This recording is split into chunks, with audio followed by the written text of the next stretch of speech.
everyone, welcome to Law Chat 101. This is Girija Patel, your legal BFF.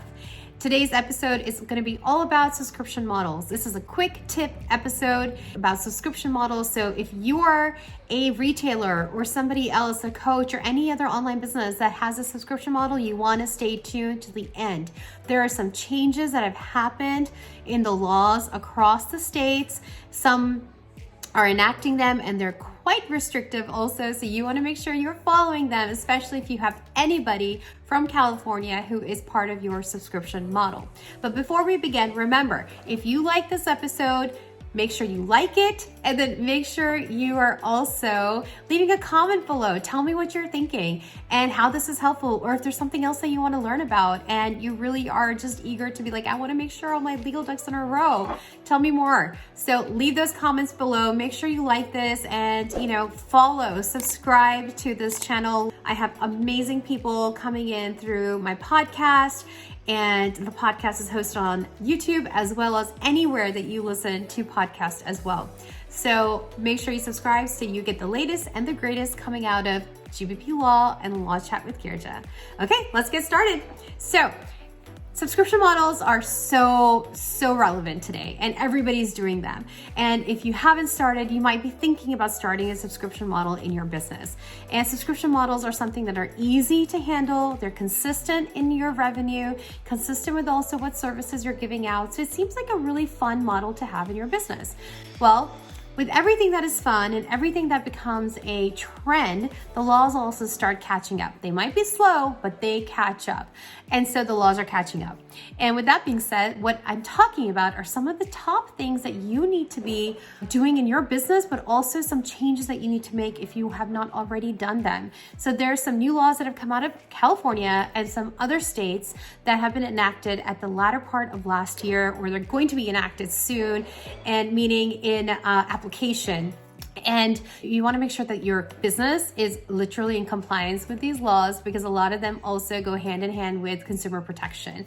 And if you have anybody that is from California as a member of your subscription model, then the laws apply to you. It doesn't matter if you're based in Alaska or Hawaii, the laws apply to you if your consumers are coming out of California. And so the reason I talk about California is because when you have one state that you have to comply with, being a company that is national or even international, then you want to comply with the state or the governance that is probably the most restrictive or the most demanding. That way you are in compliance and you're also not having to worry about whether you're violating any legal rules out there. So number one thing that you want to make sure that you have in place in your subscription model on your website in general is a privacy policy. The privacy policy is required by law. The privacy policy tells your consumer, the user of your website and the user of all of your services and products, what information that they are giving you, what personal information they're sharing with you, why they're sharing it with you, what you're doing with that information, who you are sharing that information with, and also with so many different states and countries out there, especially the GDPR, you also have to give them the ability to tell you which information you may or may not share with others.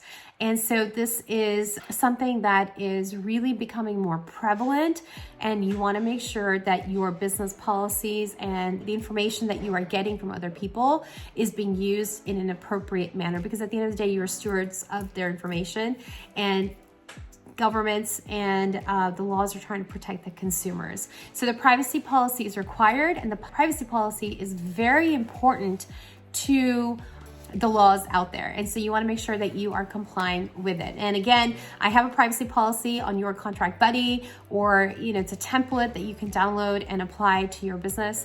And so stay tuned for a code at the end so that you can make sure that you can actually get it. And then also you can use the code for a discounted price on that template. Now, number two, hand in hand with the privacy policy is the terms and conditions. Now, while the terms and conditions not required by law, but it is so essential because it is basically laying out the lay of the land for your website or for the way you are running your business. So it's essentially, think of it as your home that people are entering, and now this is the rules of your home, and you're just letting them know that this is how things are functioning in your home.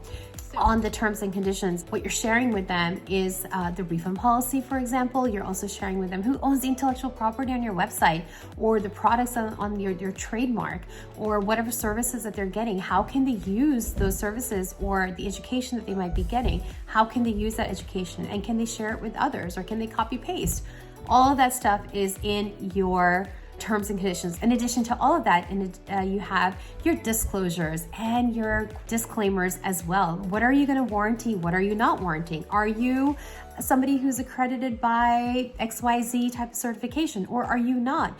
If you're giving health information, are you a health person or are you not a health person? Are you a doctor or you're not a doctor? So these are all things that you want to make sure that your terms and conditions are covering and sharing. And again, has to be in alignment with your business. So you can't copy and paste from another company, just like the privacy policy, and put it in as part of your website, because one, you may forget to change the names of the company. And then number two, it just may not be aligned with what you are doing in your business. And ultimately you could be digging a hole for yourself that you can absolutely avoid. Now, number three that you need to do with the new subscription models that you might be adding to your business model, or something that's already existing and some of the laws that are coming out, is that you want to have where the subscription model, the notice that you're giving out to your consumer. So this kind of deals with the fact of the auto renewals that are happening with subscription models, especially for auto renewals for when you have a subscription for 1 year or longer. And so the auto renewals, there's a certain date, time frame that you need to make sure that you are notifying your user of that, where they are being notified of the changes within a certain time frame before the auto renewal happens. So generally it's about 30 days depending on the law that you are working with. And so you want to send out a auto renewal notice that, hey, this is going to get auto renewed. If you're okay with it, wonderful. If you want to cancel it, here's the cancellation button right there. Now that takes me to the next point, which is the cancellation. You want to make sure your cancellation is easy. You can easily access it, and it's obvious that it's there. So it should be, if you have a membership portal, it should be a cancellation button or something that is a direct link to the cancellation where you can easily cancel it. And whether it's on the membership portal or whether it's in an email that you're sending out, something that is easy to see. And not only is it easy to see and easy to access, but it's also easy to implement, where you as the retailer or the person who's providing the subscription is not adding other marketing tactics to before they say, I need to cancel this now. And so you want to have it easy. It's not like, oh, well, hey, why don't you take this other promotion before you cancel it and extend it out for another, 5 months or something. No, it has to be avoid of all of those type of marketing tactics. So it has to be super easy, super accessible, and just honestly, just plain simple, good work ethic and business ethics that are happening there. Someone who's just not interested, quite frankly, they're probably not your ideal client anymore. They might have been at one time, they're just not. So let it go. You're gonna get somebody else that's gonna join and get on that subscription model of yours. Now, another thing and final point that I want to talk about is also the freebies that you're giving. Now, sometimes you're giving a 30-day freebie or a 15-day free trial, and hopefully you're sending out a notice for that. While it may not be required, but what is required, that if you have a notice coming out that is 31 days or more after a free gift or a free trial period that lasts longer than 31 days, then you need to give out a notice that, hey, your subscription is about to renew. And you have to give them notice 21 days prior to the auto renewal date. And so the reason is so that they have understanding and they know that this is about to do an auto renewal and they're going to be paying automatically. And so you want to make sure that they are given that notice. And so the government requires that. The laws require that now in California. And so there's some other states, again, that have actually implemented these auto renewal policies. And again, some changes to the requirements. But if you are satisfying the most stringent requirement out there, you're most likely satisfying the more broader requirements that are out there also. Now, with all of that being said, I have, again, a audit that you can use for your business to make sure that you are getting all your ducks in a row before the year starts rolling in. I know for a lot of us, some of the beginning of the year was a little tough, or it can be tough in general. It doesn't matter what year we're in. And so sometimes a lot of things start happening later on as we get more traction towards the end of the month of January or early Feb. So this is the perfect time to actually sit down and evaluate how your legal is in your business, because at the end of the day, you want to use legal strategies to help promote your business and help to raise the level of your business. Those legal strategies are not there to, put up a wall so you can move forward, but they're there to help you grow.